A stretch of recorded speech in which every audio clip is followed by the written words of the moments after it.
Hola, ¿qué tal? Soy Pablo Gil y como todos los domingos os traigo una reflexión profesional, en este caso para intentar explicar qué es lo que está pasando en la economía americana. Me preguntáis muchísimos, ¿va a haber o no recesión al final? ¿Va a haber un soft landing? ¿No va a haber ni una cosa ni la otra? ¿Cómo puede aguantar el consumidor americano también? ¿Cómo puede ser que tengan esas tasas de crecimiento? ¿Cómo puede ocurrir que las subidas de tipos por parte de la Reserva Federal no estén enfriando al consumidor? Creo que para entender la situación que atraviesa la economía estadounidense es completamente necesario mirar lo que ocurre desde el punto de vista de la política monetaria, pero también de la política fiscal, y ese enfrentamiento lo hemos visto en otras épocas a lo largo del último siglo y nos pueden servir de guía de qué se puede esperar que ocurra en los mercados.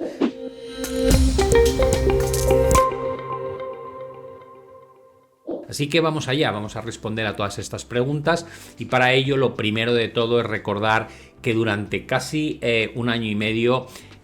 ha habido fuerzas opuestas de política fiscal laxa y política monetaria restrictiva en la economía estadounidense, y entender cuál de las dos fuerzas ha sido más poderosa pues nos ayuda a explicar bien el comportamiento de la economía y de los mercados financieros. Pensad que la política fiscal afecta directamente al déficit del gobierno y por tanto a la deuda del país. Con la recaudación fiscal lo que hacemos es financiar los gastos cuyas partidas están establecidas en los presupuestos. Cuando la cantidad ingresada vía impuestos no es suficiente para cubrir los gastos, entonces se recurre a la emisión de bonos del gobierno, esos bonos soberanos, que pueden ser de corta o de larga duración, y eso permite financiar el exceso de gasto. En ese momento se incurre lo que conocemos como déficit, que de forma agregada año tras año se acumula en lo que conocemos como deuda nacional. La política monetaria,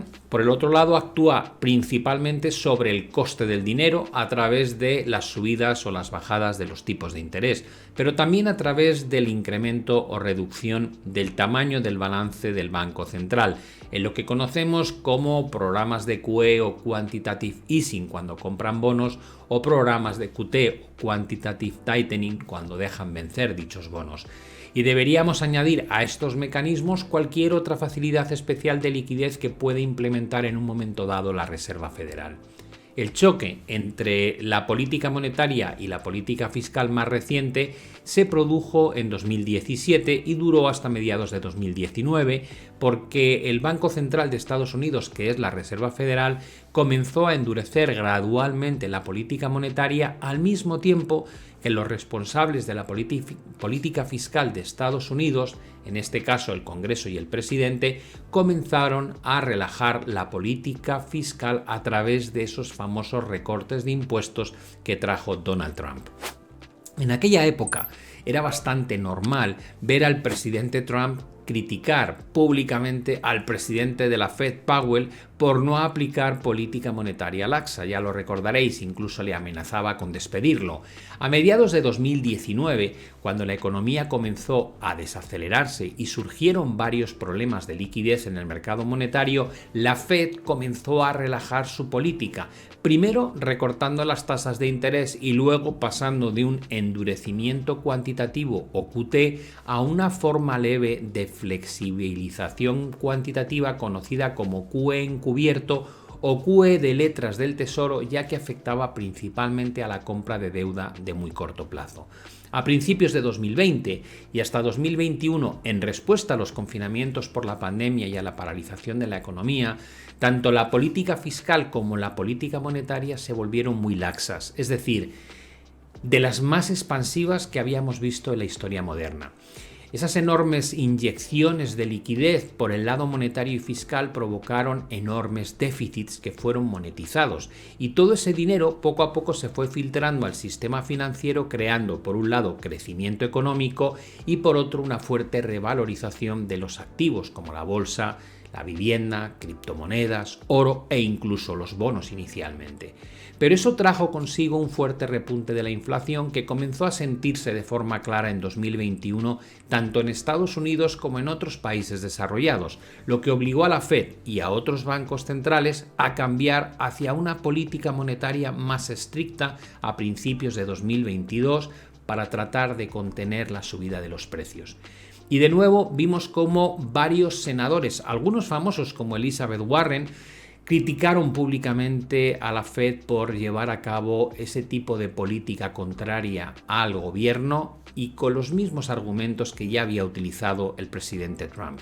A finales de 2022 y sobre todo a principios de 2023 nos encontramos con una política fiscal muy laxa en Estados Unidos que compensaba la restricción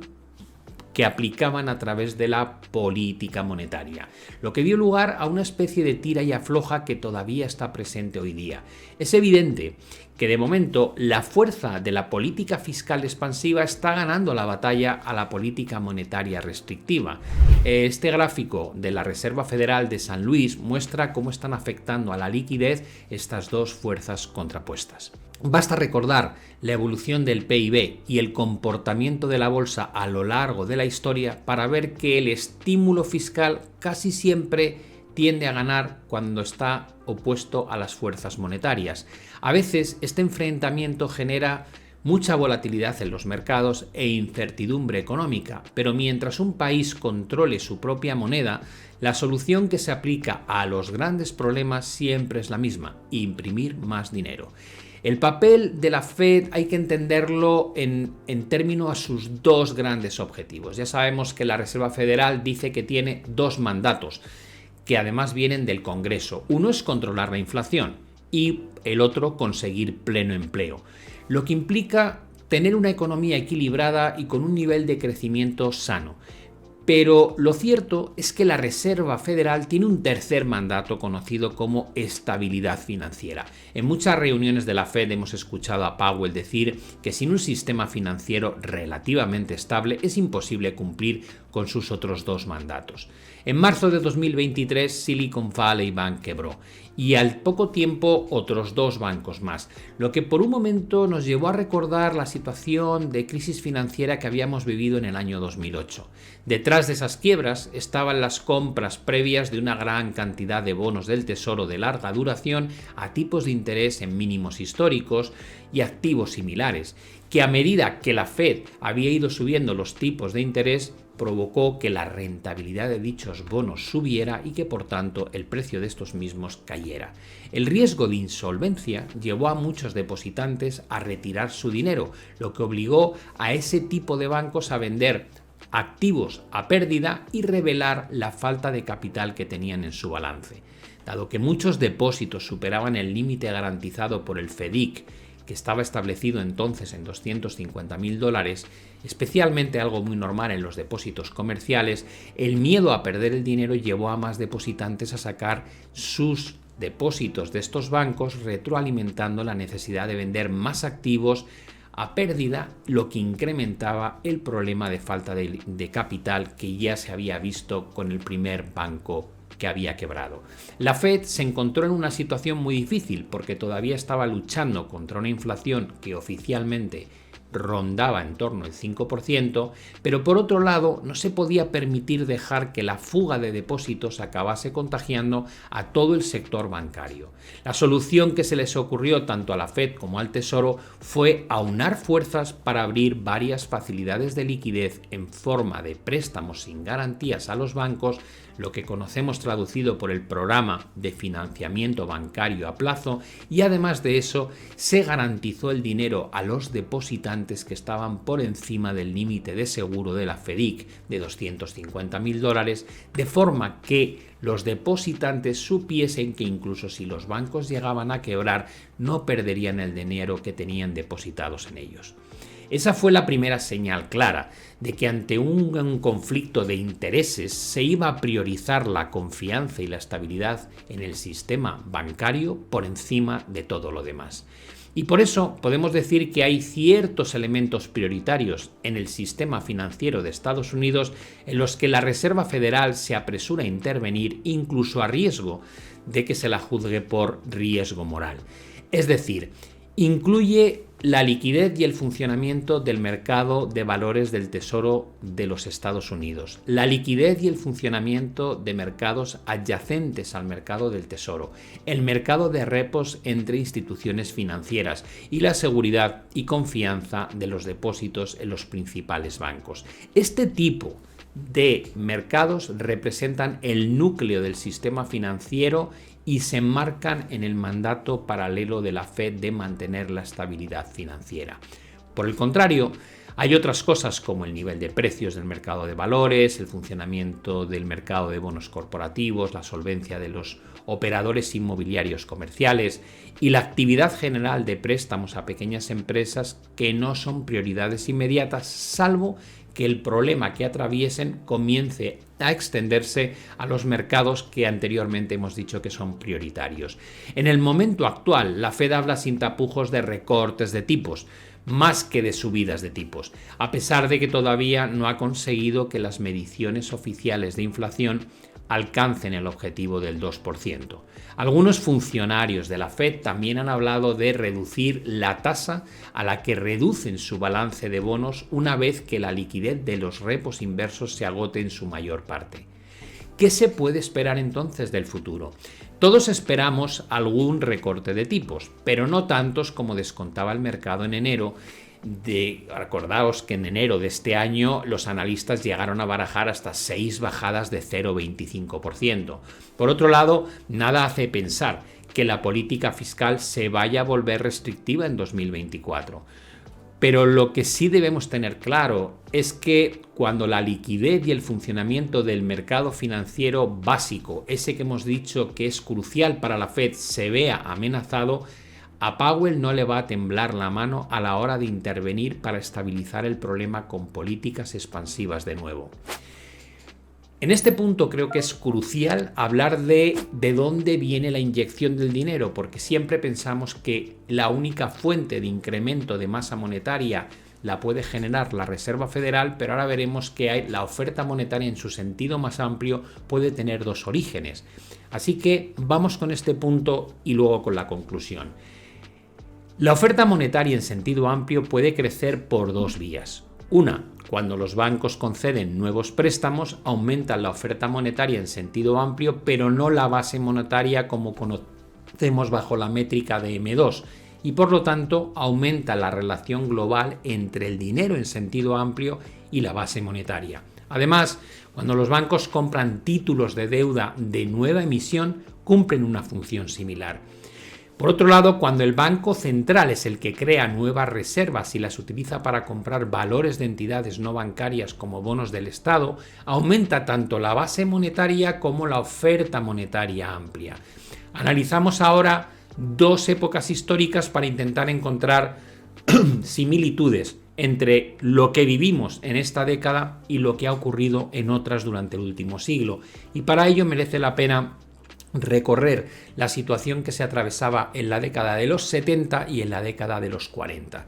En los años 70 la mayor parte del crecimiento de la oferta monetaria provenía de los préstamos bancarios. Hablamos de una época dominada por la generación del baby boom.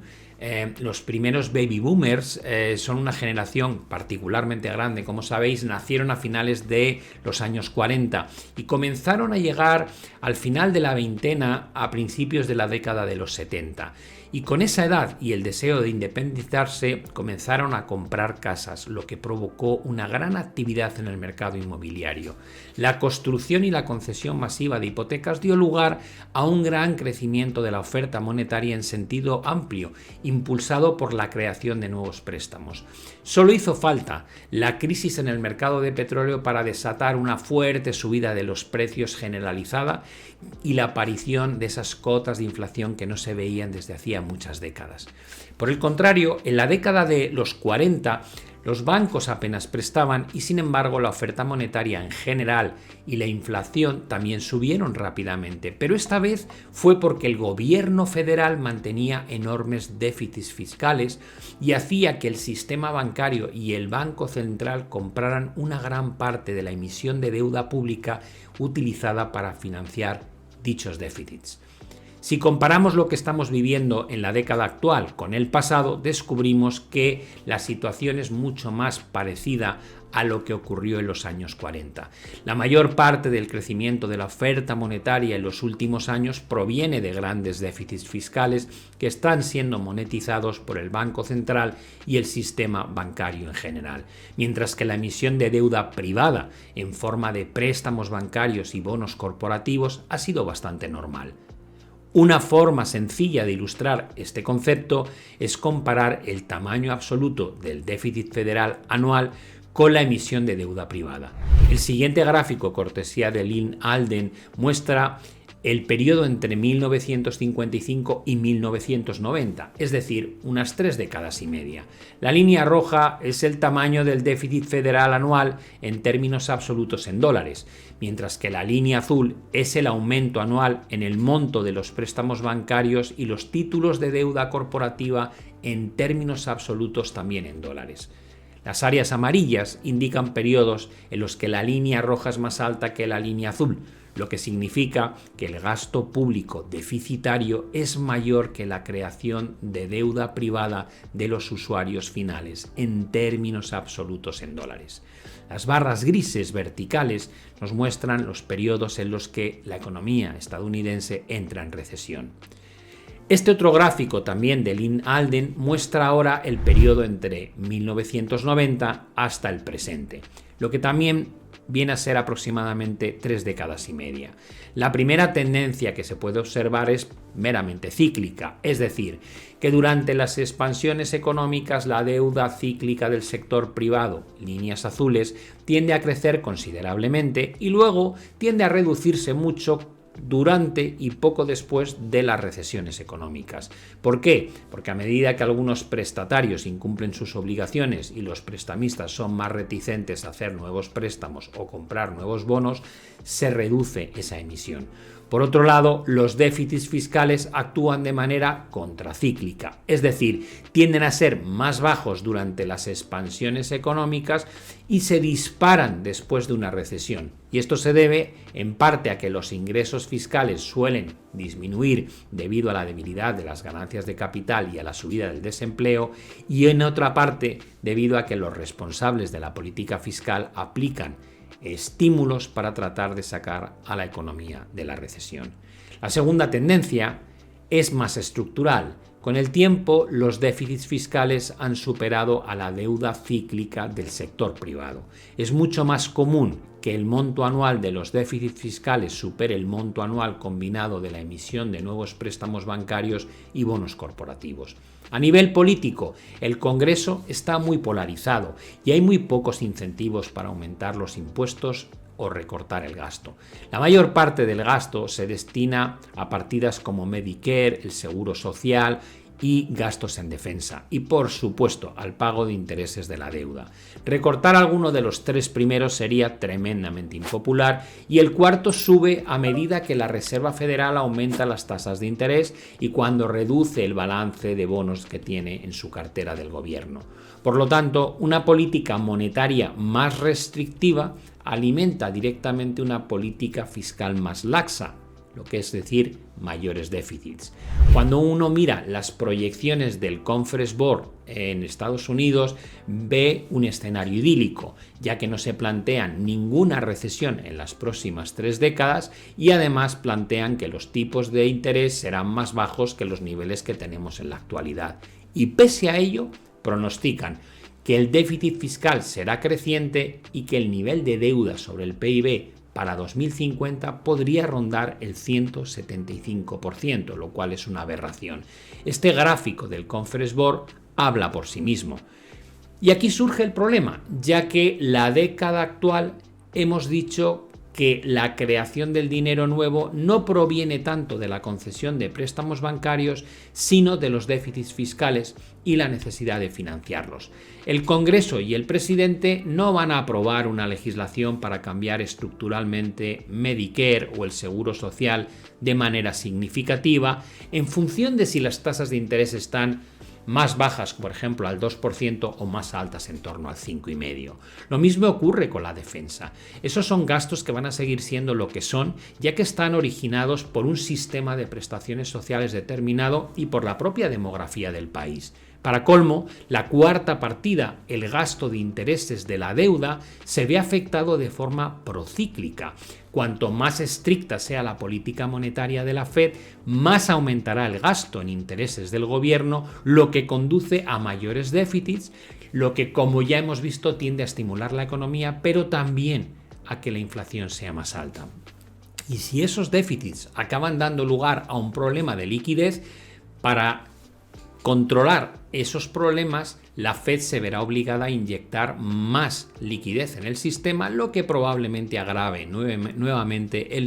la situación problemática de la inflación. Cuando comparamos la situación actual con la de la década de los 70 o la de los años 40, no podemos olvidar que en los años 70 la deuda federal era solo del 30% del PIB y por tanto el enorme aumento de las tasas de interés desaceleró la concesión de préstamos bancarios más de lo que aumentó el gasto federal en intereses. Sin embargo, ahora que la deuda federal ronda el 130% del PIB, cuando la Reserva Federal sube los tipos de interés, aumenta el gasto federal por intereses y por tanto los déficits fiscales generales a un ritmo más rápido de lo que ralentiza los préstamos bancarios y la emisión de bonos corporativos. En otras palabras, el bucle de control de la Fed es menos efectivo en entornos de alta deuda pública que en entornos de baja deuda pública y más allá de cierto punto puede incluso ser contraproducente.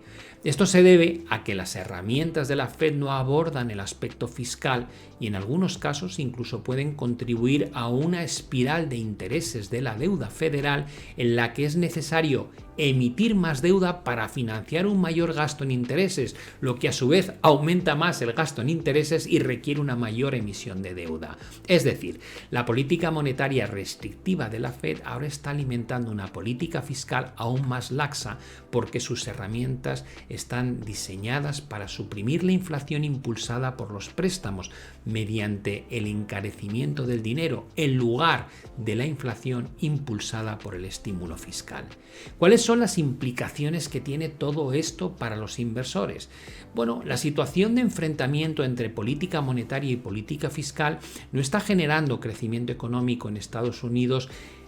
para todos por igual, sino que está beneficiando a unos más que a otros, de la misma manera que también beneficia a unos activos más que a otros. Algunos sectores son muy sensibles a los tipos de interés y por lo tanto se ven más afectados negativamente por una política monetaria restrictiva que por una política fiscal laxa. En concreto, cualquier sector que utilice una gran cantidad de deuda en relación a sus activos y flujos de caja y especialmente con duraciones a corto o medio plazo para esa deuda son muy vulnerables a los altos tipos de interés. La industria de bienes inmuebles comerciales y los bancos regionales que prestan a este tipo de sector son el mejor ejemplo y lo estamos viendo en la actualidad.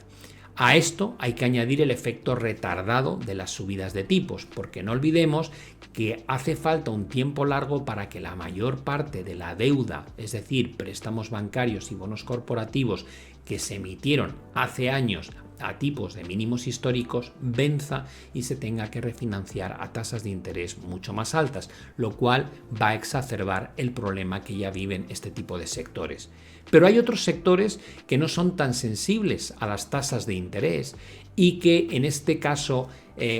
tienen el beneficio del estímulo fiscal sin el detrimento de la política monetaria, que es más restrictiva. Hablamos de acciones tecnológicas con poca deuda, acciones del sector salud, acciones de defensa y aeroespacial, sector del ocio como viajes y restaurantes y básicamente cualquier cosa en la que las personas de clase media alta y o los jubilados en general gastan su dinero. Por tanto, entramos en un entorno de mercado donde conviven dos fuerzas contrapuestas, una política fiscal laxa y una política monetaria restrictiva. Y la historia nos recuerda que en esos entornos se incrementa la brecha entre el retorno de unos sectores y otros, de la misma forma que también aumenta la desigualdad social en términos económicos. Por tanto, de cara al inversor, os diría que entramos en una década donde probablemente el éxito de nuestras inversiones va a estar más ligado